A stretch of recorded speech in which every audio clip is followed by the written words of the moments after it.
My name is Inspector John West. Take your time, Mr. West. Deep breaths. You want a drink?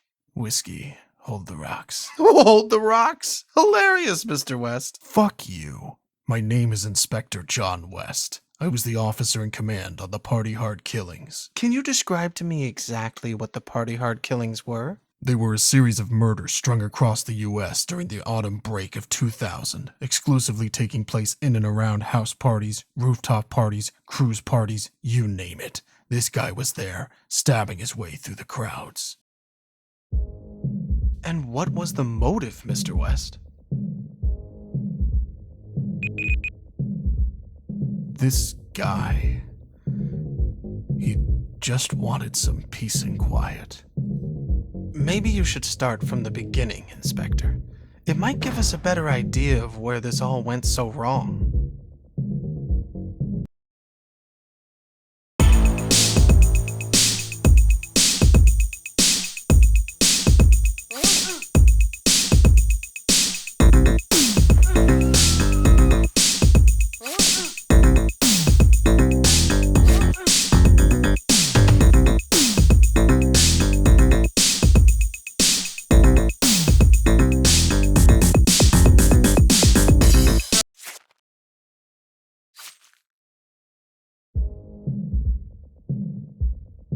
One of my officers responded to a call near North Beach. It was the end of April, so typically a bunch of the college kids in the area were getting hammered instead of prepping for their finals. If only the stupid bastards knew.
arrived at the scene after the assailant had fled, correct?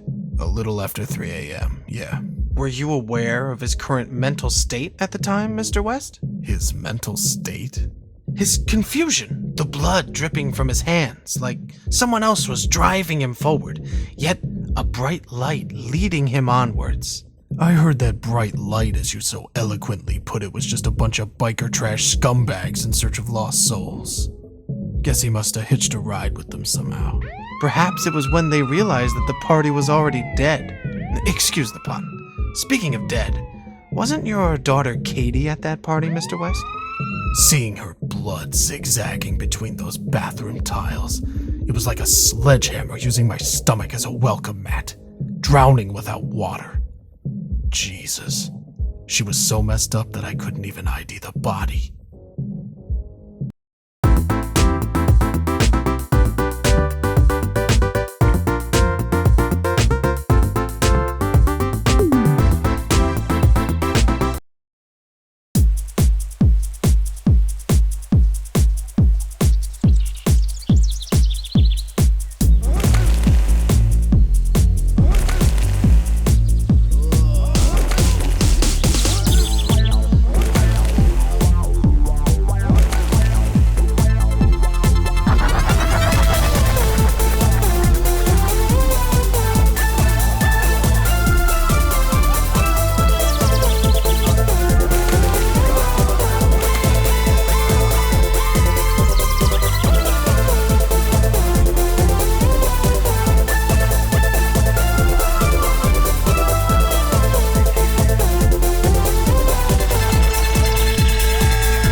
They took me off the case after what happened with Katie, but let's just say it was keeping up to speed by other means.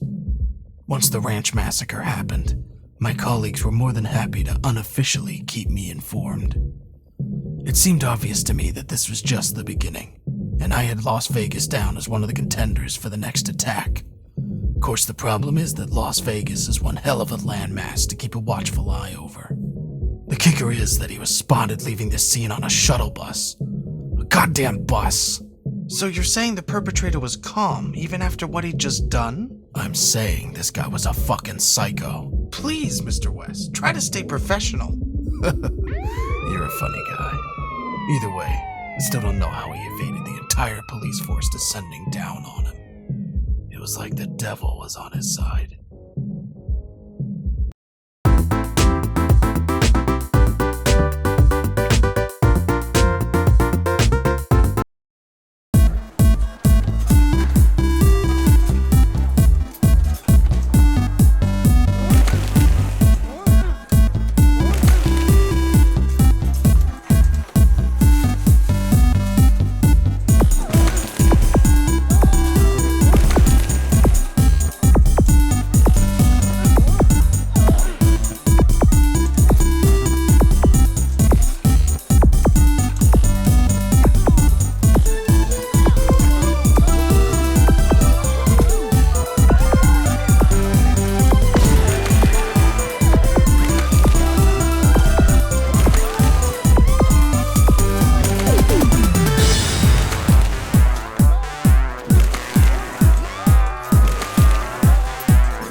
The Vegas killings were the ones that really threw this son of a bitch into the spotlight. That's when the papers started calling him the party hard killer. 2 massacres in one night. He had the gall to stalk the streets with cops all around him, sectioning off the city, and he'd simply pick another spot to call his killing ground. But you know, Mr. West, the city, this living, breathing organism doused in lights and scars, it can really bring feelings bubbling up to the surface for some people. Is that so? Why a roof party then? It made no sense with his MO. On the contrary, Mr. West, I'd suggest it made perfect sense, being so close to the sky, yet behaving like worms. Perhaps he felt that those people simply deserved to be back in the dirt, where they belonged.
And then there was nothing.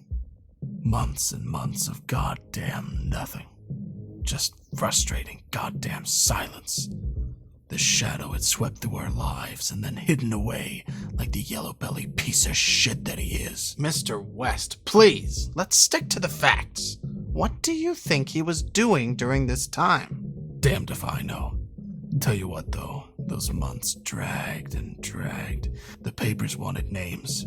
There was severe public unease. The police force was a laughingstock. You'd never guess that one single sicko could rip this country apart so badly. And then one day, out in the desert, there was an encounter. What kind of encounter? A guy driving late one night told us he nearly hit this guy who stepped out in the middle of the road. Apparently, he didn't say much, although the driver was in shock, as you'd expect. He sort of just threw a flyer at the guy's feet. Said he needed help. Needed help? What kind of help? Said he needed a ride to a party on a boat.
Ah, yes, I heard about the cruise liner disaster. Although I assume it wasn't the rushing water that killed those people, as the news had us believe. Sometimes it's easier to keep the people safe by shielding them from the truth. Yes, well, that's an interesting sentiment, although I'm guessing the people on that boat may have felt a bit shortchanged. Though while we're on the topic of truth, you were about to discover a truth of your own, am I right, Mr. West? The girl. Yes, the girl. Tell me about the girl, Mr. West. From what I understand, she'd been following him since he first began his descent to madness. Stalking him, perhaps? Label it what you want. Seems like she was a fan of his work. Wanted to study his methods, as sick as it sounds.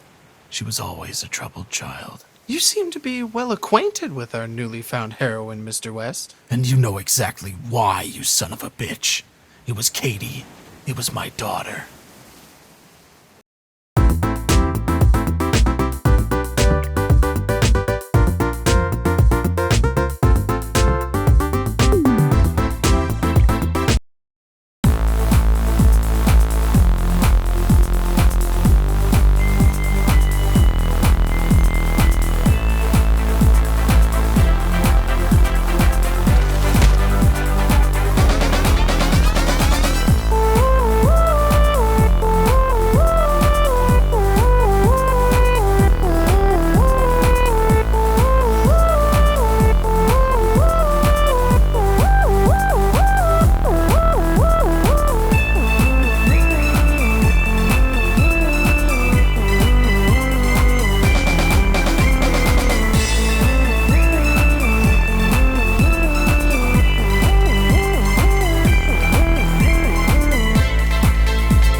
I didn't catch them in Miami.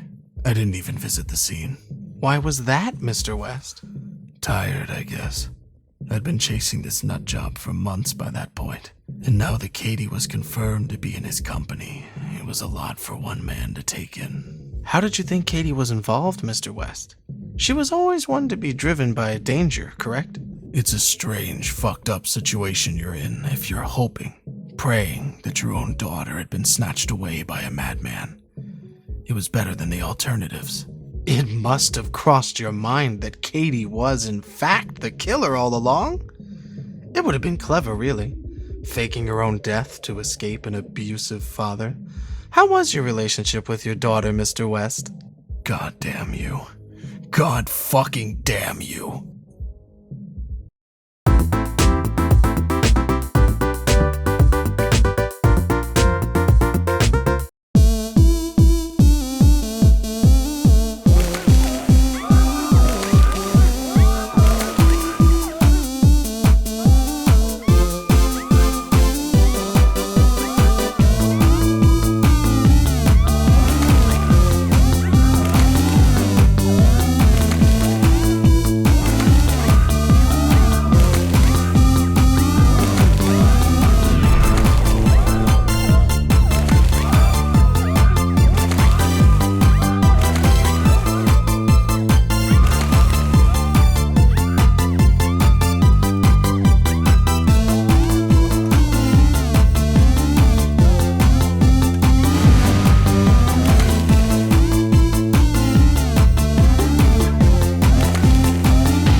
I finally caught them a few weeks later, out in the middle of nowhere. His car just pulled up onto a dirt path. What was he doing, Mr. West?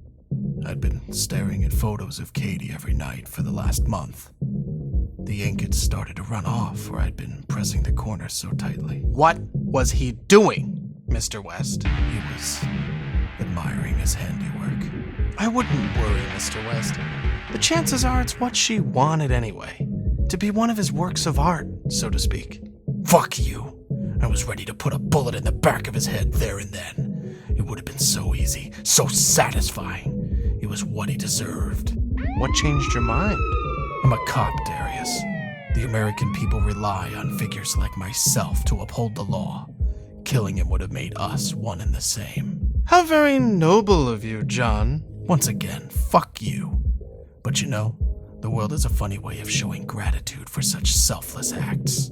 I assume you're referring to the blinding light that apparently engulfed your car. I still have no idea what it was, or what caused it.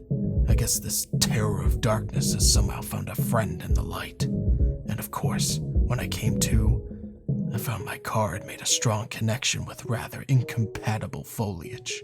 Worse still, my back seat was devoid of serial killers.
descent, a violent maelstrom.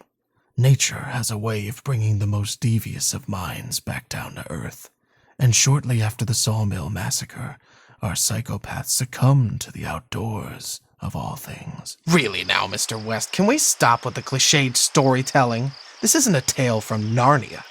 How could you possibly know his motivations for being in that wood? Perhaps he wanted to feel closer to nature. Perhaps he was tired of killing. Just maybe he wanted to feel closer to his victims. All I know is, when the cops turned up to search the surrounding areas, they turned up nothing. And this was a place right out in the middle of nowhere, so it wasn't like he could have gone far. There was only one possible explanation. He'd managed to hitch a ride out of there. You think he called the paramedics himself? Well, it makes sense, right? Splatter yourself with some of the blood at a mass murder scene and the medics aren't exactly going to be picky about who they pick up. He's breathing, so you get him to the wagon ASAP. Of course, this particular victim was breathing a little too well for his or their own good. I guess they may be adding a new phrase to the ambulance protocol handbook. Never give drugs to a psychopath.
His craft continued onwards for the next few weeks at pretty full force. As I understand it, his newfound experience with medicinal drugs really got him fired up, correct? He just became unrelenting, and the public were completely losing confidence in the police force. Well, no, they'd already lost all confidence. Now they were forming task forces and going out onto the streets themselves looking for him. He even had followers by this point, groups of people who saw what he was doing as some kind of means to a human utopia. We just couldn't keep up with him.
We're getting close to the end of the story. Isn't that right, John?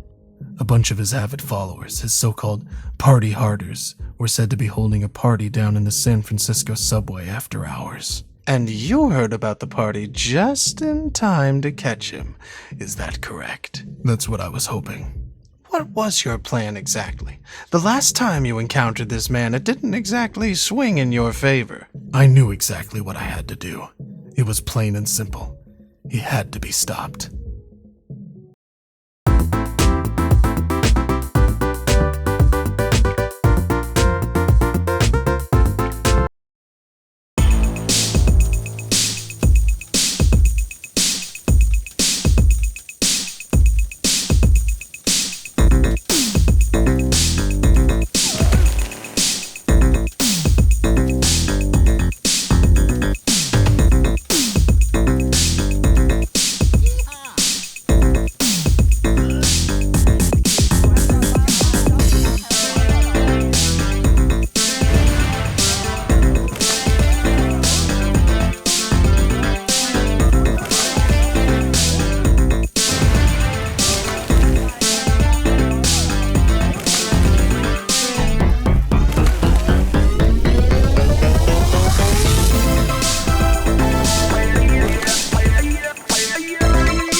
So, tell me, John, did you find what you were looking for down here? You fucking tell me, Darius.